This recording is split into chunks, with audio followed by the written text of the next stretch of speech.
We could talk about winter and snow and Yeah, all things. I don't think we're to winter yet. I think you're in the midst of fall.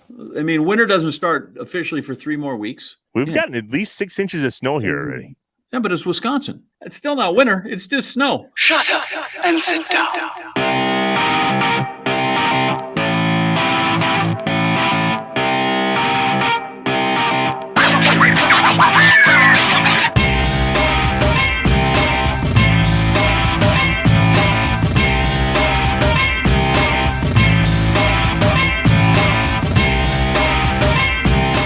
Inside Wisconsin is brought to you by Bay Care Clinic, Cobblestone Creek, the University of Wisconsin-Platteville, Mill Home Supper Club, Festival Foods, Capital Credit Union, North Star Mohican Casino Resort, American Family Insurance, and Roll Tech. What is up, Wisconsin? Merry Christmas from the Wisconsin Inside Wisconsin studios. My name is Trevor Thomas, holding down the fort out at the Connecticut field office. My guy, John Anderson. What's up, John? Well, you know, you can't mistake it for winter. We had a very mild fall, but I've been out shoveling snow, so now it's officially winter, And which always makes my neighbors mad because I shovel when I get home. So the other night I was clearing the driveway at 2 a.m. I'm not in it for the cardio, but for whatever reason, like I am down with shoveling my driveway. So that's fun. Well, we're 19 shows in, and today's episode is going to highlight. 19? Well, today is episode 20. So we're 19 good. Interviews, and today we're going to highlight how many those are we 19. doing, by the way? Do you know? Like, get to 100. I remember we got to 100 wipeout episodes. We got a cake. That was big. I'll get you a cake for our 100th Inside Wisconsin, I promise. Done. I don't have it in front of me. How many sports centers? I was going to say, I think I'm up to about 4,100 sports centers. Wow. That's live. Those are the ones I count. Let's get to 100 on Inside Wisconsin first. Yeah, 4,000. Don't worry about the rest. Well, today we're going to highlight them, man. I mean, when we first launched this brand back in April 1st of this year, we had this many followers, and now we have thousands and thousands of followers. And so we're going to showcase some of the best interviews. We need to have millions of followers. We have millions of impressions. How do we do? Not quite yet millions of followers. We need to have that, which will be hard. By the way, that'll be hard because I keep interrupting, but that's fine. I like to make it hard on the editors because Wisconsin has like 5.8 million people. Yes. That was it. 5.8 million. I know this because the other night the Bucks played the Raptors, and the guy I was working with was from Toronto. And so the producer said, what we'd like to do is you guys are, like kind of the last two each have 2 championships, and now you're playing each other, and you guys can kind of, do this. And I said, well, clearly you don't know anything about people from Canada or Wisconsin. I said, because I don't think we're like this. I said, in fact, I think what we probably would do is get together is we should just sit there and compliment each other. And Toronto, the metro area of Toronto has about 5.9 million people. So we're from about the same size place. That's incredible. And he was the same way. He's like, yeah, I feel like, the Raptors beat the Bucks 4 straight. I feel like I should apologize for that and not brag about it. And so, so we did a lead where we just killed each other with kindness. And I vowed not to wear my Pusha T hoodie anymore when Drake comes in. It's what we do best here. We are kind people in the state of Wisconsin. Enjoy this episode, Wisconsin. This is the best of the first 19 episodes of Inside Wisconsin. Here we go. Shut up and sit down.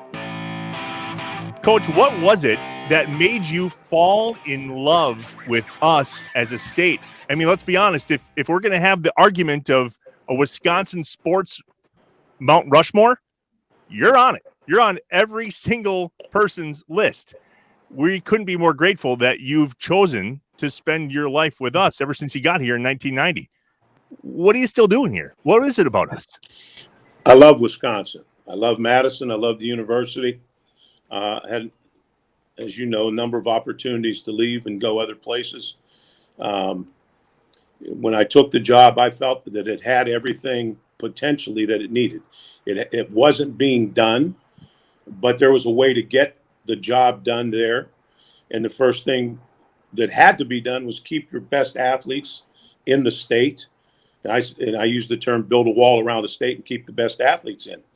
I had already committed the top 2 football players to come to Notre Dame with me. I felt I knew the passion, particularly for football. The people in Wisconsin love their football, whether it be the Packers or the Badgers. And I never wanted to compete with the Packers. I've always had a great relationship with the Packers, worked closely with Ron Wolf and now Murph and the coaches that have gone through there and everyone else. I've always wanted a good relationship, and we've always had that because I know their value and how they're the esteem they hold in our state. But I love the fact that we have one Division I university that plays football in the state. And I just felt if we did things right, that we can compete at a very high level. And once we build our foundation, we'd be consistent. And I argue that since 1993, we've been the most consistent athletic program, football and basketball, than any in the country. Amen. As far as going to NCAA basketball tournaments and bowl games. And we haven't had many dips. And you look at some of the programs, the brand names around the country, and every once they've had a dip. Ohio State, Michigan, Oklahoma, Penn State, Southern Cal, Texas. They've all had their dips along the way, and we haven't had that. And so we know who we are, and I think that's important. We build our program on hard work and doing things the right way. Our coaches understand that, and that's built within our program. And you watch our teams play. I never forget Joe Paterno telling me, I watch your teams play. You could really be proud of how those guys, how they compete. That meant a lot to me. I grew up with Paterno. I told him he was so damn old. I was little when I started watching him coach. And but that made me feel good. He said, all your teams play. They play with great pride. They're proud of their uniforms, and that meant a lot to me. And I sell that to our players and to freshmen when they come in. I talk to them about that. I've got to tell you guys this story because this is interesting. Hub Arkush, Pro Football Weekly, used to work with us, and this is, I don't know, we're 88, 89, somewhere around there. We used to pick up, especially for the Green Bay game, we would drive up with Hub, and Hub and I would drive up. We lived close to each other in the northern suburbs of Chicago. So we'd drive up. But, when Dick was working with us, we'd stop at O'Hare and pick him up. He gets in from L.A. around midday. We pick him up. We drive up to Green Bay. So we're driving into Green Bay one time, and we're talking and kind of reminiscing about football and that type of thing. And Buck just looks over at the stadium, and he says, I could have played here. I would have loved to have played. And Hub Arkush, the quintessential Bear fan, all of his life, I mean, he almost drove off the road. He dropped his feet. He couldn't believe what Dick Butkus was saying, that he could have played for the Packers. Could you imagine, though? He was recruited to Illinois. You know who recruited him? Probably Nitschke. Ray Nitschke. Yeah. Chicago kids. And Nitschke recruited Butkus to Illinois. And then Jim Grabowski and Butkus were the stars of that Illinois team that went to the Rose Bowl in the mid-1960s. And Jim became a running back for the Packers, Chicago kid also. So, I mean, it was interesting to hear Butkus say, I could have played, because what he was all about was football. His point was, all I cared about was playing football. I didn't care about being in a big city. I didn't care about speaking engagements and radio and TV shows or commercials or any of that. I just wanted to play football. And Green Bay, he felt, would have been the quintessential market to play football. Wow. To know that people in places are proud of you feels really good. And I also know at some point the ball is going to stop bouncing, and to have people, even on your worst day, come up to you and say how much you and your teammates meant to them and how they, grew up watching us or went through long, cold winter nights watching our teams, and or they remind me about something, a game I had, whether I was a pro or in high school. It's super cool to see people reflecting on something I was able to do. And, sometimes you take it for granted, but now as I'm getting older, I'm realizing how much, how cool that is. And I also, to go on top of that, I can take a picture, say I'm in Texas or something, and I take a picture with someone when they mention like, oh, I'm from, I don't know, Stoughton, or hey, I'm from Green Bay, or I'm from La Crosse, then you're like, oh my gosh. And you start talking and about that. And just, I don't know, finding somebody from, Wisconsin, from your home state in a different place is really fun, and it's really cool. And It's a weird little fraternity that we have. We kind of nod our cap to each other, like, oh, you're from that part of the state. Like we all, there's no beef, there's no rivalry. We just are one. And that's a pretty cool thing that we have. Well, so we had an enjoyment, I guess you would call it, for Carlo Rossi, and we were also musical gentlemen by nature. So what we did was we would finish the bottles of Carlo Rossi and then take them to the basement. Well, first we would fill them with a little bit of water and then took them to the basement because we wanted to develop this big chimes thing, And the problem is when you fill a bunch of Carlo Rossi bottles, and I mean a bunch, I mean like over 100, with different levels of water, and you get the tune or whatever, but they're sitting down there for months and months and months. Well, sometimes that water spills, and sometimes it's actually a very conducive environment for mosquitoes. So then when you have a mosquito outbreak in your home and you just can't figure out where they're coming from, and then when you take everybody down for the weekly chimes event in the basement, and everybody comes up looking like, they just got the chicken pox. Well, they did something wrong. So, yeah, that was interesting. We learned a lot about, breeding habitats that year. So that was fun. So you had a jug band, essentially. It was a jug band. I thought it was pretty creative, to be honest with you. Kelly and Kowski and Verschall, that group. I mean, look, the quick funny story, the year before, these guys, 99, were in the tournament. They were down in Charlotte. And they were playing, Southeast Missouri State, just called Missouri State now. Steve Alford was coaching.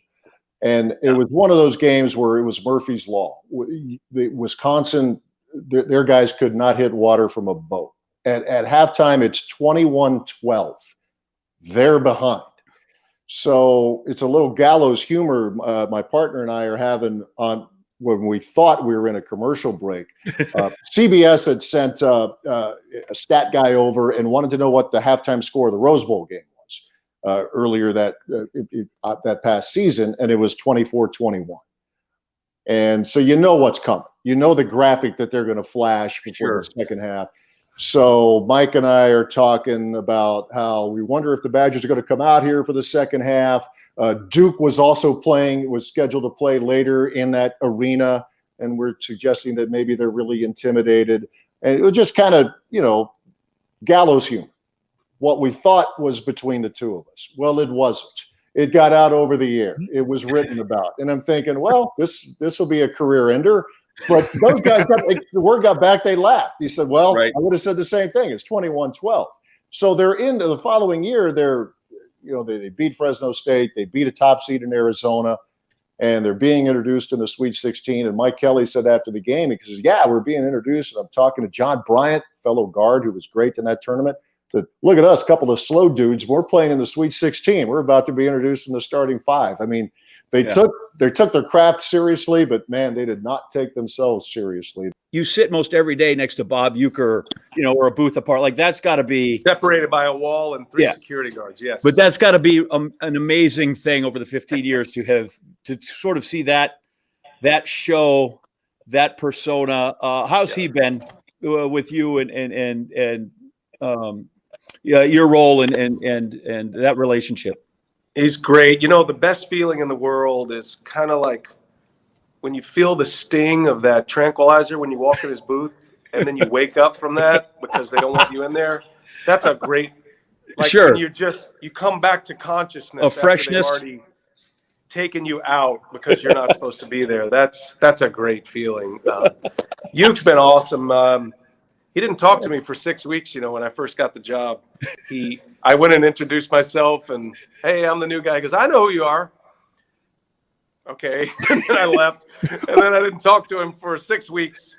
And I was scared to death of him, I was because I'm pretty good friends with Matt Vasgersian, and Matt was like giving me the whole, hey, Bob Uecker, like awesome dude, but there's some things you need to know. Okay.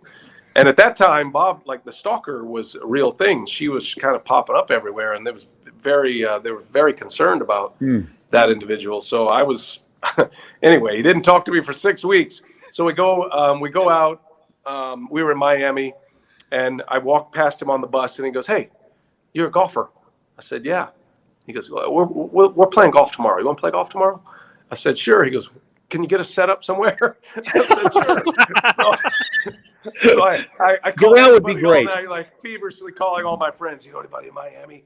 Bob Francesco happened to be the head pro at this place, and we went and played. And Euchre, the first 9 holes, I get detailed on the story because it totally changed our relationship. But the first 9 holes, he told me everything, context for everything. It was unbelievable for 9 holes. And then we get turned to the back 9. He goes, we're playing the head pro and the club champion at this golf club. And he goes, I think we can take these guys. Because I was playing pretty good back then. I'd come from Golf Channel. I was like a 2 handicap. He goes, I think we can take these guys. So he's like, before I can even say sure, he goes, hey, we're going to take you 2 on. The old guy and the young guy. We're taking you 2 on. So we played them, and I played the 9 holes of my life. I was like 2 under. Wow. And we beat him. And thank God we beat him, because Bob then immediately, like, the next day, hey, he can play.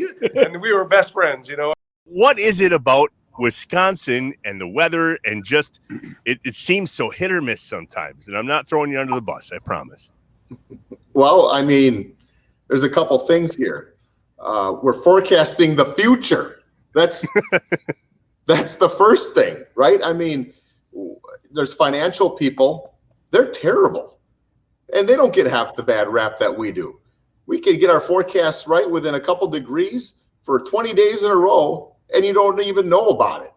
But you miss the forecast by 1 hour from somebody expecting it to be dry, or let's say you forecast 5 inches of snow and you get 3 or you get 7 and you're blown out of the water.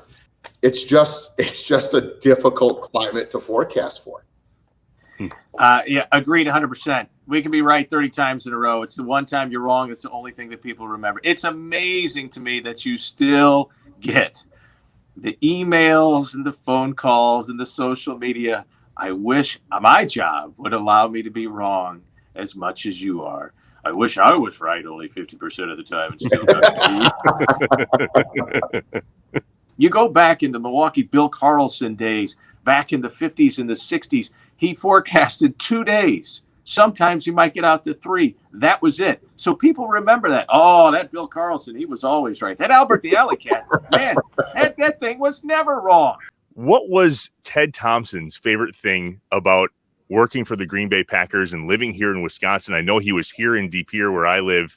Because let's be honest, he didn't tell us any of those things. No, Ted loved this place. He loved he loved, I think, this organization and the players more than he ever let on. He just was not that. He was not someone who wore things on his sleeve or was very.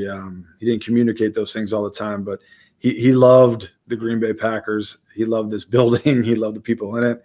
I think it would take people about 3 years before they felt they could even approach him sometimes, just because of the way he was.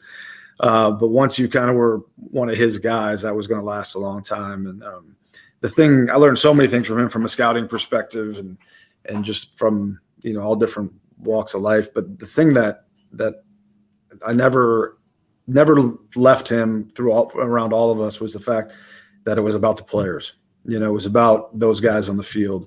And I don't think we've ever lost sight of that. It's that's the most important thing here. It's always been that way. And him being a former player himself, playing 10 years in the league, I think that was something that he always would preach to us once you kind of got into his inner circle. I had a few beers. How about that with Andre the Giant? He's 7'7", and I was introduced to him by the owner of a sports place, really nice place for food. I'm serious. It was Lindell's Athletics Saloon, if you will. And he introduced me to me because I stopped in here to get a burger on the way to Tiger Stadium. And then he says, let's have a beer. I said, I got to go to work. He says, I wait for you. I wait for you. So we go down to Tiger Stadium. We had a nice night. We come back. We'd walk inside Lindell's. And he saw me. He says, oh, little man, come have one. I've been waiting. I go back there in the back. He orders 2 pitchers of beer, and I got 2 glasses of draft. And he says, cheers. He chugs down 2 pitchers to my 1 glass of beer. And all of a sudden, you ever seen 7-7 going backwards? I got into the golf completely by accident. I was in seventh grade. I had a bone disease, osteochondritis dissecans, and I had to go with non-weight bearing for 2 years. I was on crutches for 2 years. And I went to my trusty World Book, the Apple computer of my era.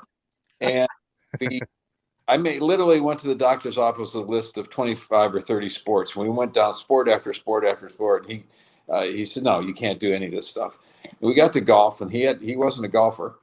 And basically convinced him to let me try it. You know, if I rode a cart and used the crutches and whatever.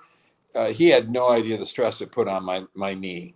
But that's how I got started. And I threw myself into it. And 4 years later, I was a state champion. So it was the worst thing. And I use this a lot talking to kids, that the absolute worst thing in the world that could have ever happened to me maybe ended up turning out maybe being the best thing that ever happened to me. Yeah.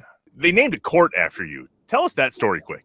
Well, the best part of the story is that I was going to go down separately. We were on our way to play Iowa, and the players said, no, coach, we're going to go to the Platteville game. They were playing Eau Claire when they did the dedication. And I said, really, you guys want to do that? And they said, yeah, we want to be in the stands when they put the name on the court. So just kind of wondered about some of the guys and where they spit. You know, I'm just not sure sometimes when you have a floor named after you, what they're doing. But we were very thankful as a family and as a coach and person that spent 15 years there, that they would do that, and it was quite an honor. Did Brett ever get you in a tree stand? Were you a hunter? No, I was never a hunter. No, I wasn't. But I remember we used to go play a night at country club, and on the back of Brett's golf clubs was his bow and arrow. And after we were done golfing, he'd go bow hunting. Jeez, right there. But I'm a city guy, Trev. I'm not a big hunter. Right. After the Super Bowl, the press coverage is ungodly. It's hours and hours and hours. And myself and Josh Shit, we started sneaking around in AT&T, the belly of AT&T Stadium, and we found ourselves a club that had no patrons in it anymore. All the fans had left. It was a couple hours after the game, and we found our way in there. And some just low on the totem pole bartender was in there cleaning up a mess of all messes. It must have been a Packers party in there because it was mess all the way up to the ceiling. But he's cleaning this thing up, and we said, hey, do you care if we kick it here until our buses leave? And he said, sure, no problem. I don't think I'm going to be out of here anytime soon. And we said, well, what can we order?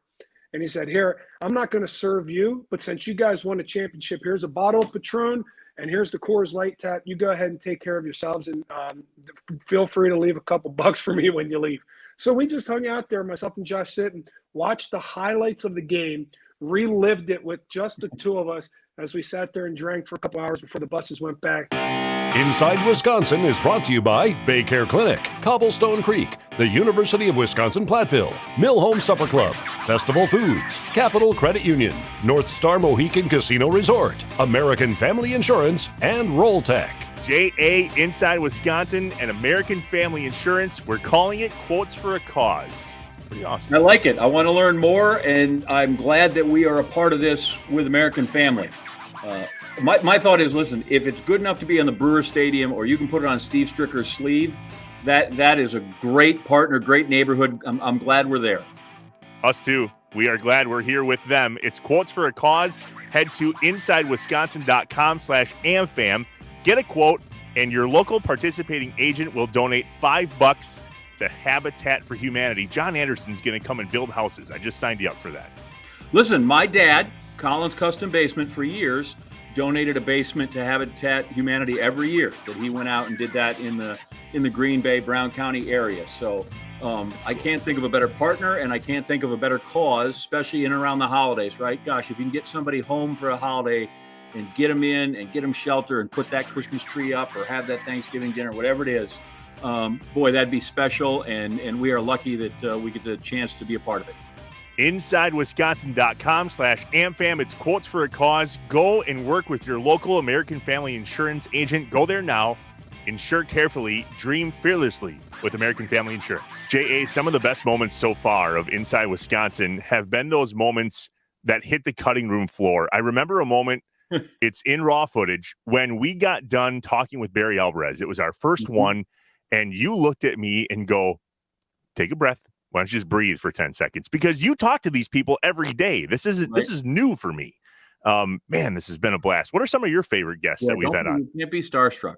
I do enjoy Barry Alvarez because I do think, like, of all the people we got to pick to start, that was amazing. That was amazing to have him. Listen, I find all of the guests are fascinating. I would hope in the end, after people watch this, and it would be great if they like you and I and say nice things, but the idea would be, wow, that was cool. I didn't know that about Matt Kenseth, or that was cool that Matt Lepay had something to say like that, right?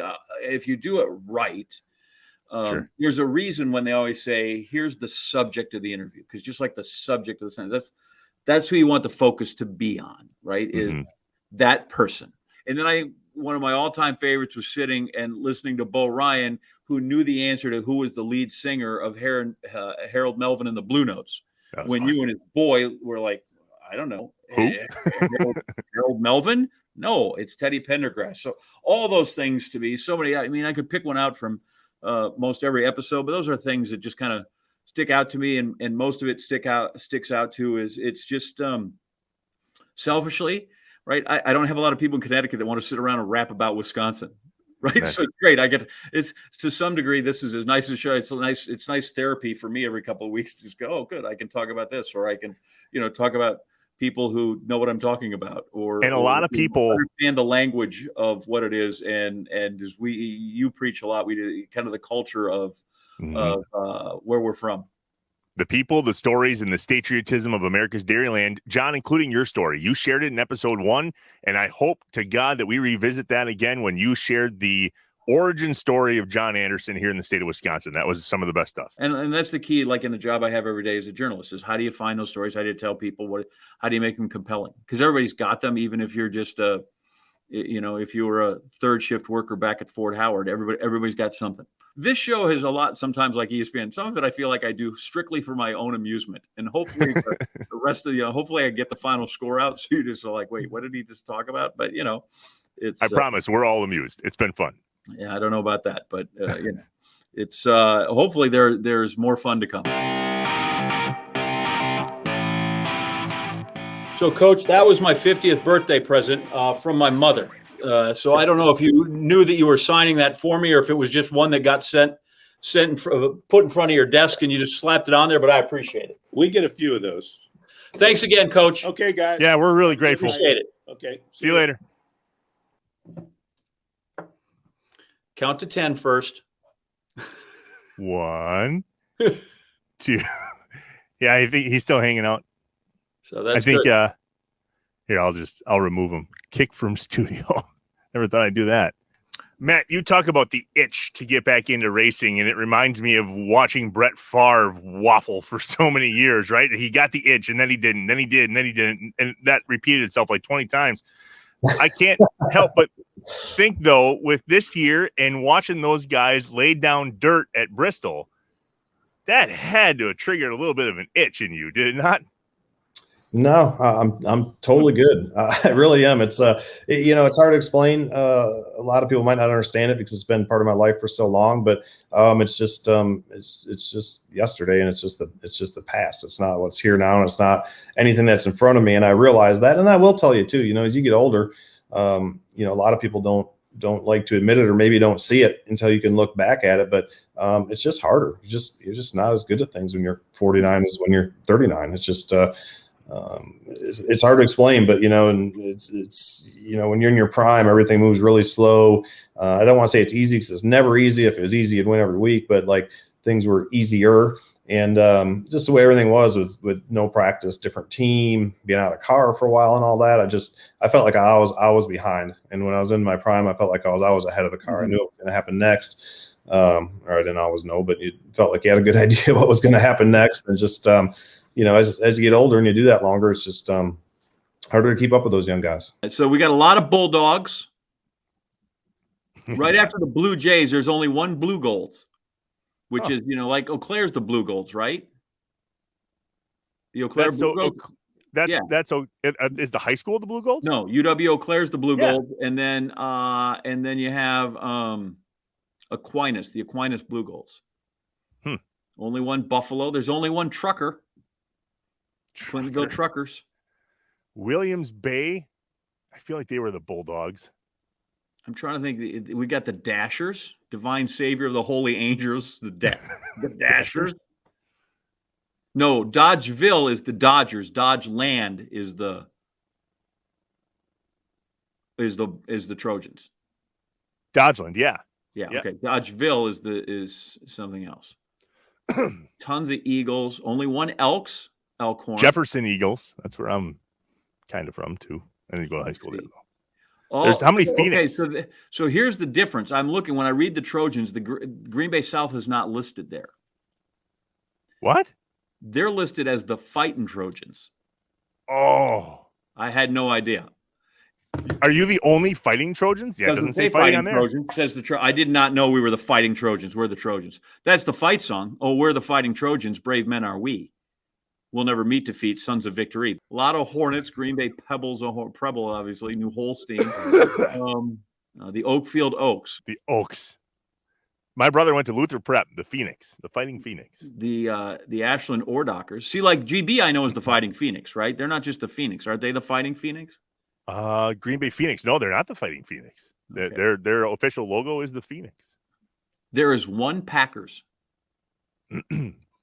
I feel like this came up in a conversation. Who are the one Packers in all of high school sports in Wisconsin? Does their city start with a G? Nope. I don't know. Cudahy. Cudahy. Yeah. There's only Mineral Points, the Pointers. I wonder what Spash is. I don't know. Rebels, Green Bay East. Let's see. The only other one, they're the Clintonville Truckers. Clintonville Truckers. So, the St. Anthony Roman Legion. That's right. A lot of Spartans. The Tritons. Is that Notre Dame? Yeah. You know why they're the Tritons? No. Oh, I like that. The Whitewater Whippets? Whippets, yeah. I love that. They are the Tritons because they put the three high schools together. Promontory, Abbott, Pennings, and St. Joe's. So that's how they became the Tritons. The sort of the tavern culture of Wisconsin is different. Like around here, I don't know of a single bar here in Connecticut where the family lives upstairs. And I think that's probably dying out. But I show my age at 55, right? It's a different thing, the tavern culture. You mentioned you go to Loopy's Bar and Grill, and I don't know that they serve 5-7 days a week, but they do Friday night. That's a unique kind of cultural bit in Wisconsin. Yeah, it really is. I think it's part of the small town, rural communities where, they're basically farming communities. And there was a church, a gas station, maybe 2 churches, gas station, and 10 bars, that were in these small towns. And you're right, John. I mean, still today there are bars or taverns in some of these rural areas where the owners are living out back or upstairs. My brother John and I love the snowmobile in the winter. In fact, we were just out last weekend. Kind of making our final run. The trails will close at the end of March, but it's going to start warming up into the 40s now. So we are at the end of our snowmobile season, but we love to go to bar, and there's nothing better than stopping in these bars and seeing the snowmobilers that are there. Putting their helmets away into the cubby holes that are built just for them, hanging up their coats, having a beer. And, even last Saturday, we were at Dublin's Bar and Grill in Conover, Wisconsin, overlooking Twin Lake. We were outdoors on the deck drinking the Leinenkugel Summer Shandy in our snowmobile gear. I remember. But yeah, short track racing in Wisconsin really, really tons of good racers went up through there. I was thinking Joe Shear. I got to know him, and and be pretty good friends with him when he was racing up there. But man, he was so talented and such a good fabricator. He was just so quiet, just like quieter than quiet. Like you could hardly get him to talk. And man, was he a good driver. Like he was just like, he'd just drive the heck out of it. And he was so funny. His personality was so funny because I kind of knew him.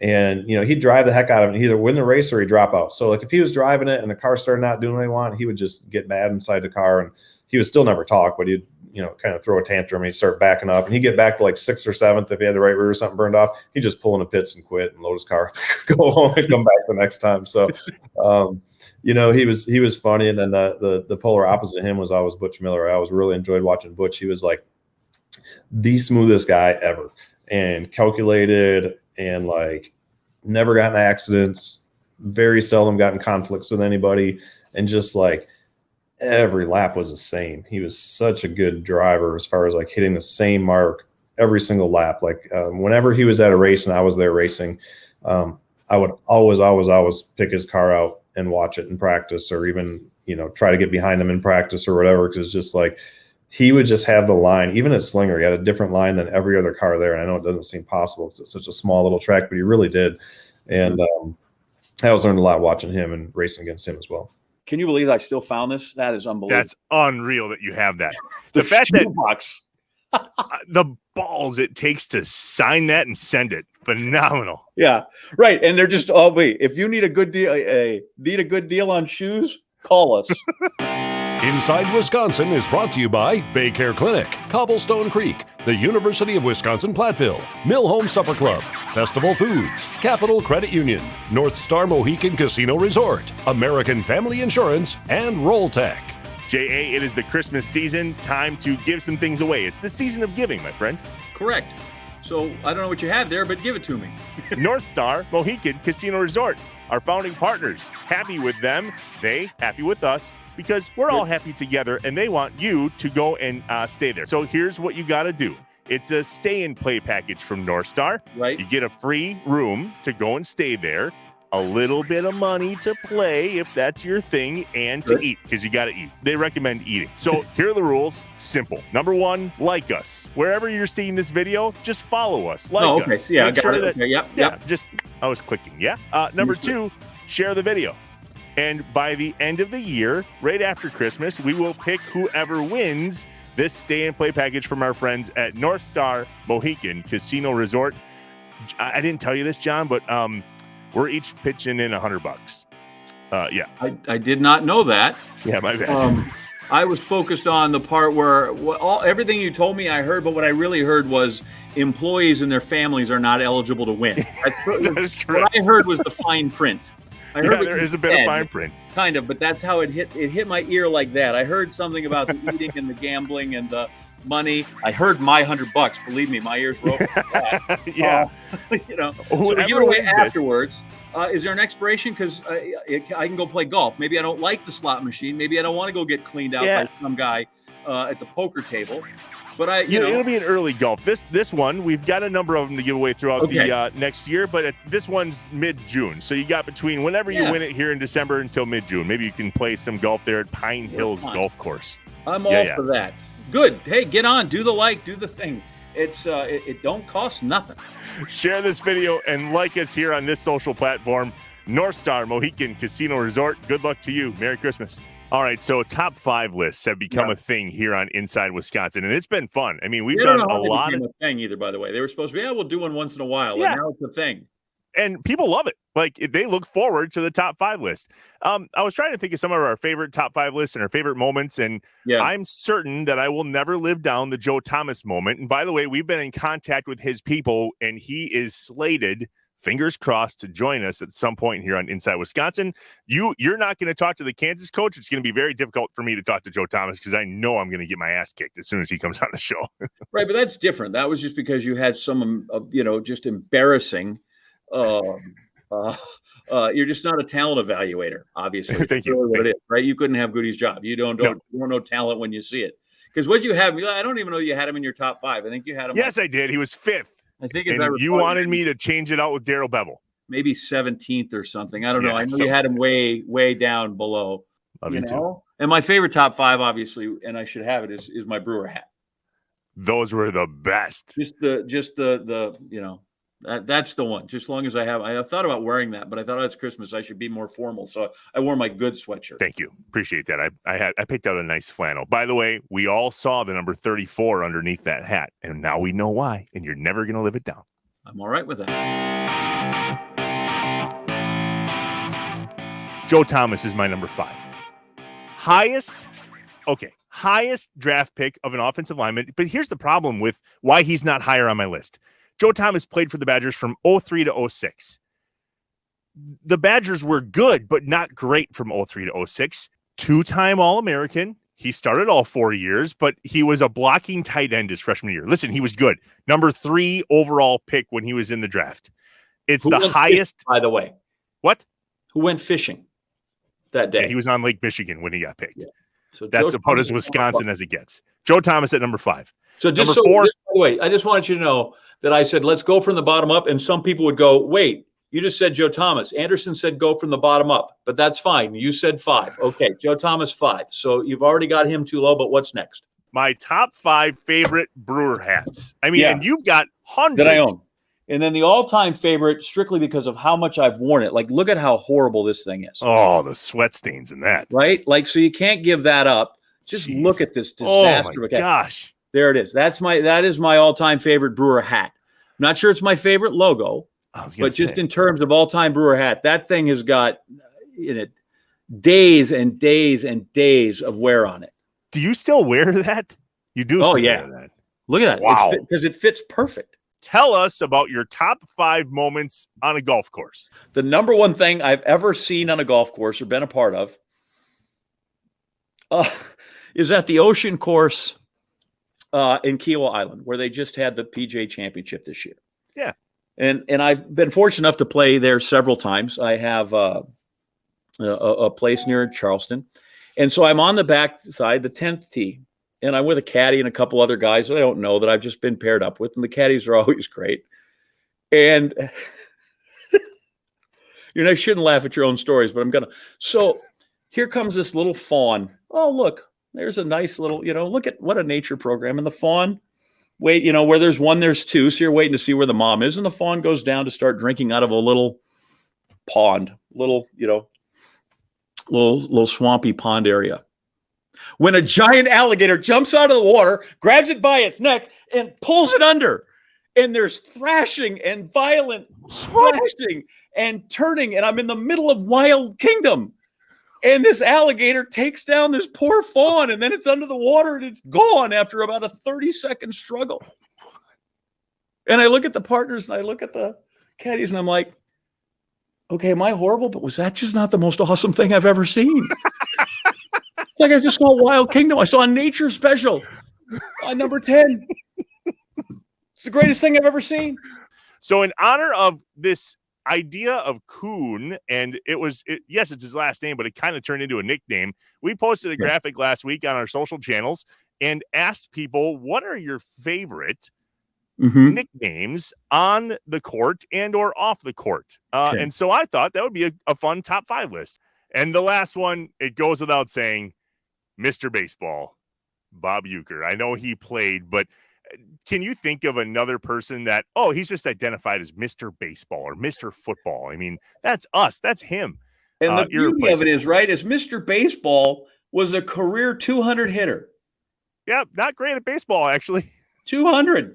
That's it, right? He's always said, like, he's talking about, like, how hard it is to hit 200 on the number? That's what he hit.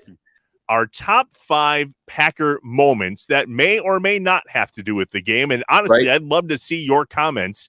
You, the listeners and the viewers of Inside Wisconsin, post them in the comments below. All right, here's my number 1. Yes. August 31st, 2017. It was a preseason game. And my oldest son was the Nicolay water boy. He got to put that water jug on his back and run out of the Packers tunnel all the way to the 50-yard line and then over to mom and dad and buddy Jason, who were all hanging out on the sideline. I said, Rhodes, his name is Rhodey. I said, Rhodey, you have one job, and it is not to face plant. That's it. So here's this little kid running like, please don't fall. Pretty amazing. He's been on parts of Lambeau Field that I will never touch, and he'll be able to forever meet them. Joe Thomas is my number 5. In your 30 years there, is it possible to name 4 players that might have been better than Joe Thomas?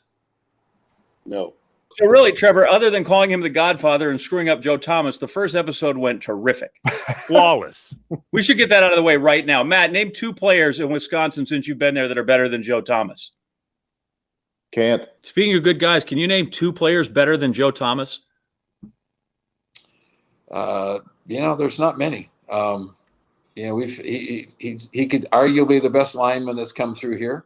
I did tell her that if she was able to line up Grandpa Harlan for us, that she might take my spot. And if we could ever have him here on Inside Wisconsin to talk about some of those stories, I promise to kick John Anderson to the curb with the Wisconsin Badgers men's basketball head coach Greg Gard and his brother. Don't shake his stick at this. Platteville's the real deal. UW Platteville's men's basketball head coach Greg Gard. With the Wisconsin Badgers men's basketball head coach Greg Gard and his brother, UW Platteville's men's basketball head coach Greg Gard. Coach, one of the things that we talk about a lot on Inside Wisconsin, no, we don't. It's the first episode. Well, let's have you welcome us in. Let's keep establishing who Trevor Thomas is, because I don't even know who that is. Here's my number 1. It's actually really cool. August 31st, August. We're going to start that over. Okay. Take 2. Here's my number 1. Leave a pause. We'll trim it out. Nobody will ever know. Trevor, talk to me. Hi. You are gone. Hello, Mike. By the way, I'm John Anderson. I see you, but I can't hear you. Because everyone can see and hear you. Yep. We can hear you. We hear you, which doesn't really do any good me saying that. You can't hear us. Didn't we determine the other day, J.A., that I was born in the year you graduated high school? Correct. Yeah. Yes.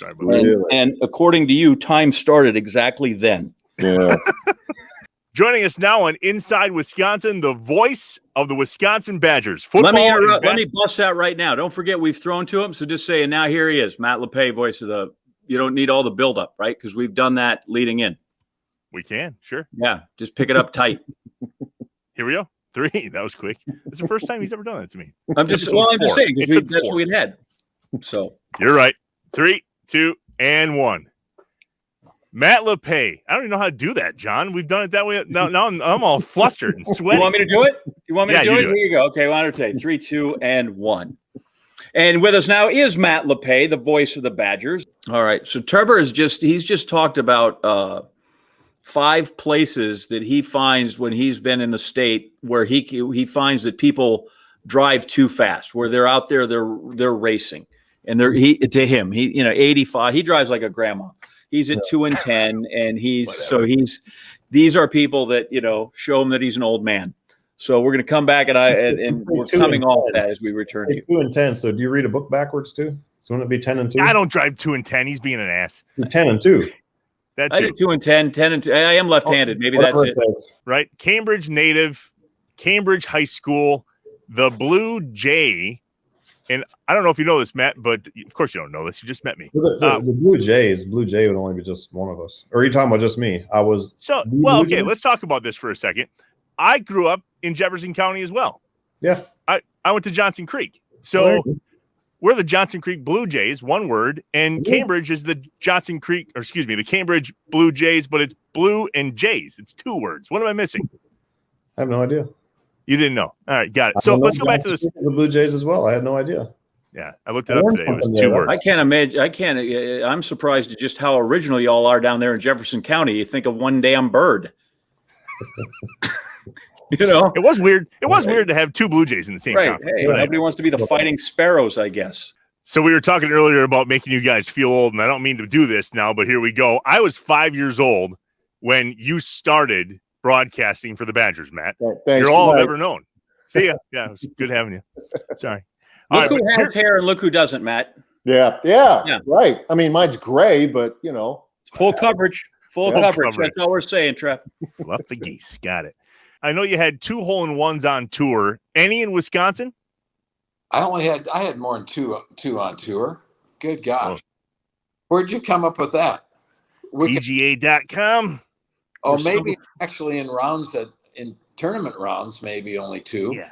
Okay. Or maybe after 1983 only had 2. Yeah, that's true. That's exactly right. Well, I can confirm you can coach a hell of a golf swing. And I unfortunately don't think there's enough time left in any of our lives to fix mine. No, Leaf Eater. I believe in you, Leaf Eater. I think you have the power and the athleticism to get it done. I'm not giving up on you, Leaf Eater. It took my buddy Adam, who was golfing with us at Green Bay Country Club, just a minute to figure out what Leaf Eater meant. He thought that you were referring to my inadequacy of the golf game, but no, yeah. Or maybe he thought you went vegan, but no, it's all because of your height. The last thing I want to know is what's your favorite all-time tavern of the game? There was one that was like very double entendre, and I can't remember the name. And it was just hearing Rock read it, I couldn't breathe, and I can't remember what it is. Damn it! I will think of it, and I will tweet a response. But it was something like "High Hard One" or something. I can't remember what it was. Shut up and sit down. Those are fun moments, and the fun moments, my friend, have just begun. We've only been doing this 9 months or something like that. 2022 is going to be really cool. Yeah, it sounds daunting when you do it like that. I try to live my life, every 2 weeks. It's sort of like a paycheck. I just sure. I'm nice that I don't have to. Right now, I don't live check to check, but in terms of this show, I'm living check to check. How do we get the next people? But hopefully, 22. Like you touched on Joe Thomas, right? Yeah. I have him because he might be the defining part of the show. He will be, as long as we do this, kind of the running joke on this show, right? And it's no longer hopefully inside the Beltway. I hope people realize that Joe Thomas, who is perhaps one of the greatest offensive linemen in the history of the NFL and perhaps the greatest Badger ever to play under Barry Alvarez, deserves that recognition, even if, again, you had him 27th in your rating. Thank you. Right? Like, I really would hope in 2022, we've been trying to figure out, I need to have John Anderson on the show. Yeah, we got to find him. Important to me. Christian Yelich, we hope to have him come through. We got to match up schedules with my Wipeout buddies. With John Henson, he slays it. And one of the guys who was a great writer on that show named Ian Bush, who went to Marquette so he and I have gone around and around about who kind of coined the term fear the deer. Yeah, you were telling me that. I guess I'm willing to go like this. I thought we did it. I did it. Whatever. So we're going to say he's kind of like the Leroy Butler of Fear the Deer, and I'm more the Robert Brooks.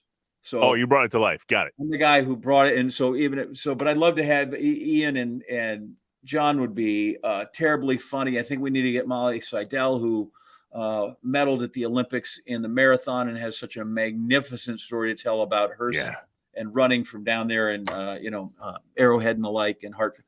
I think the nice thing is that we've only scratched the surface of great people, great Wisconsinites to bring to everybody in the state. Like whatever screen you're on, however you want to consume us, we're here for it, and that's great. And I guess since I said the word consume, then you're going to tell me what I can eat from Festival Foods, because that's somehow that always seems to happen. I say eat or consume or whatever. You're like, well, you go to Festival Foods.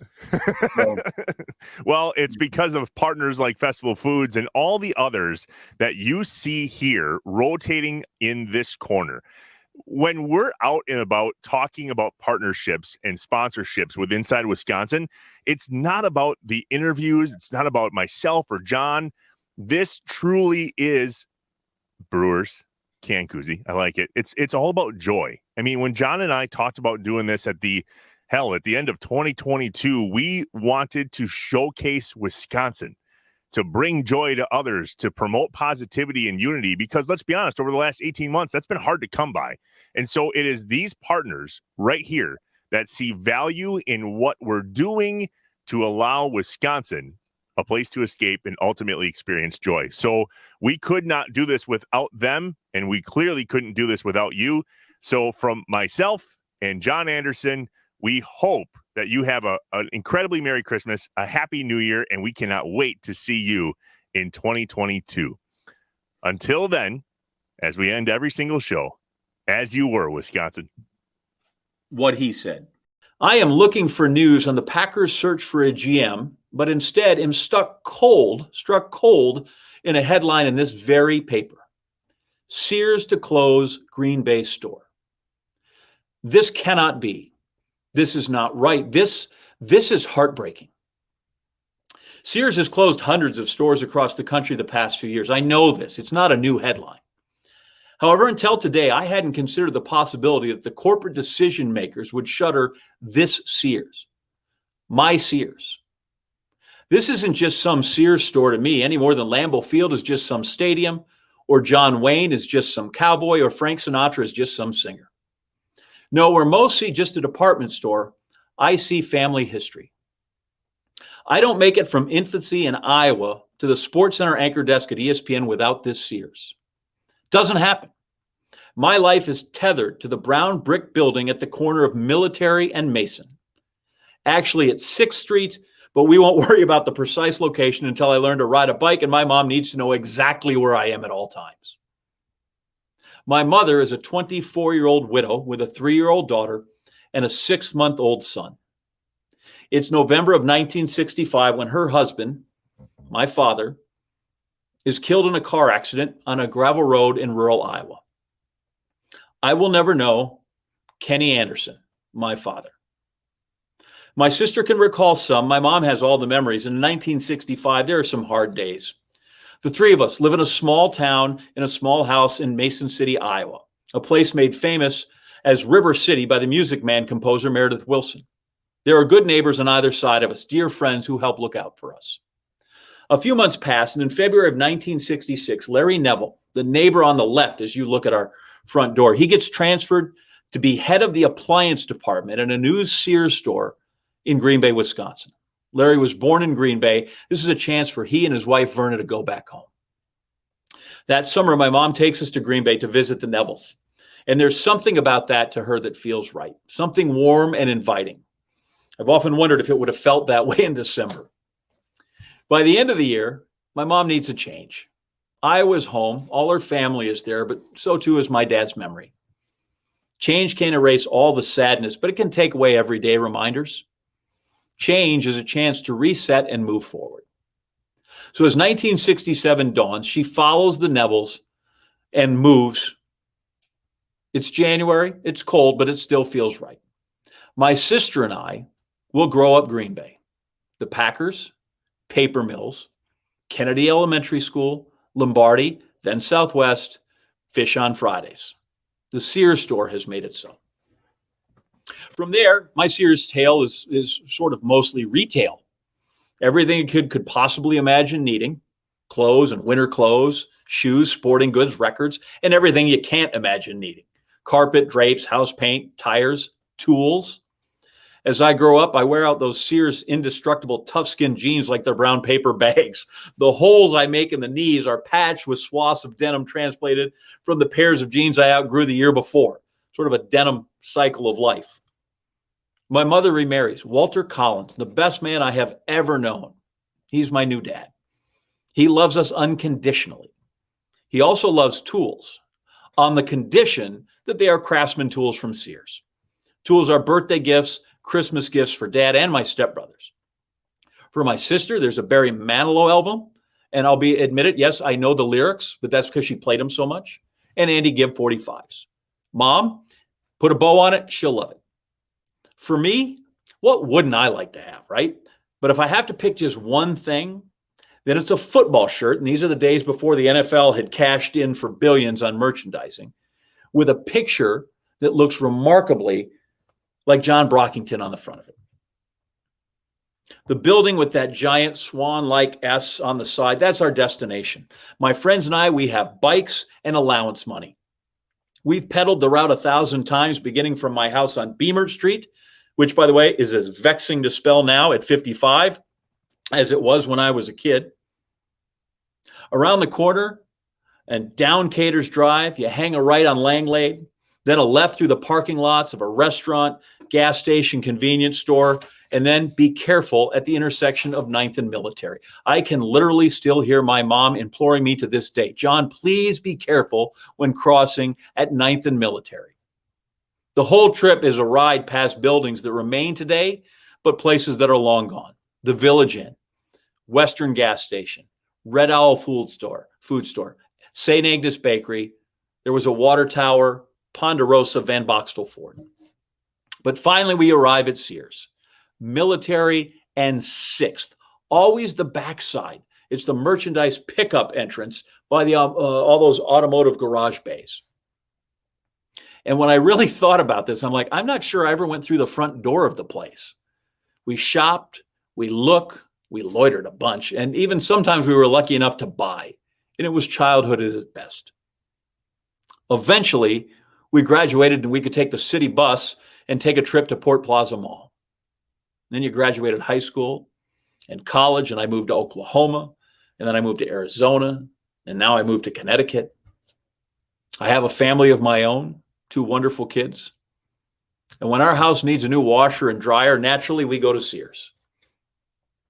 And I tell my kids for the umpteenth time this story of Sears in my hometown.